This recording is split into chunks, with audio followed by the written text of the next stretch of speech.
Hola, molt bones amics de YouTube. Aquí estem amb mi, Lucas Paredes i Jo que sóc el Dani i avui us ensenyarem com posar la teva bici a punt i en condicions òptimes per fer qualsevol ruta. Vale, ara us explicaré com ajustar el fre de la bici perquè no es quedi frenada, ¿vale? Primer hem de soltar el cable aquest des d'aquí, ¿vale? Fiquem el cable per fora i obrim les dues pastilles de fre. Ara soltem això i veurem que la roda agafa una miqueta de joc. L'hem de posar centrada, podem pillar la suspensió de marge, la posem més o menys centrada i llavors l'apretem.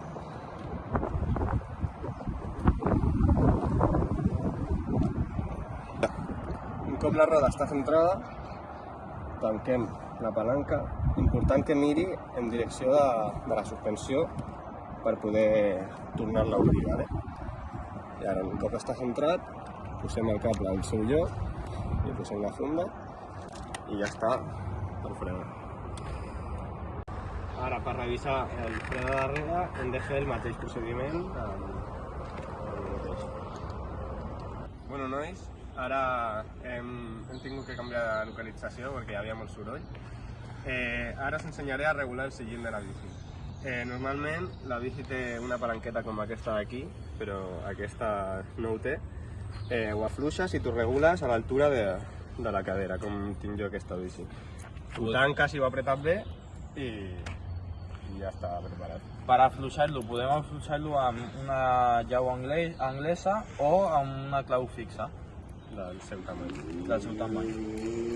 Bueno, nois, també us recordo que és molt important posar a punt el vostre pinyó i el vostre plat, ¿vale?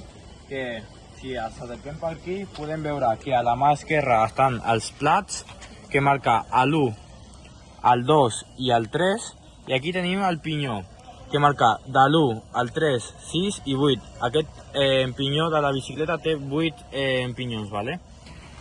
És molt recomanable que quan utilitzem el plat 1, utilitzem el pinyó 1-3, quan utilitzem el plat 2, del 3 al 6 i quan utilitzem el plat 3, del 6 al 8. Vale, per últim, per posar el punt al complet, en el cas de que no canviï bé el pinyó, hem de tocar en aquesta rodeta d'aquí, si podem veure. Si puja malament, hem de fer rosca al sentit antihorari. I si baixa malament hem de fer rosca al sentit horari i així fins que es posi, baixi i pugi bé. Doncs amics de YouTube, fins aquí el nostre vídeo, espero que us hagi agradat i us hagi servit d'algú. Recordeu de subscriure-vos i donar-li like a totes les redes socials. I aquí teniu el nostre canal.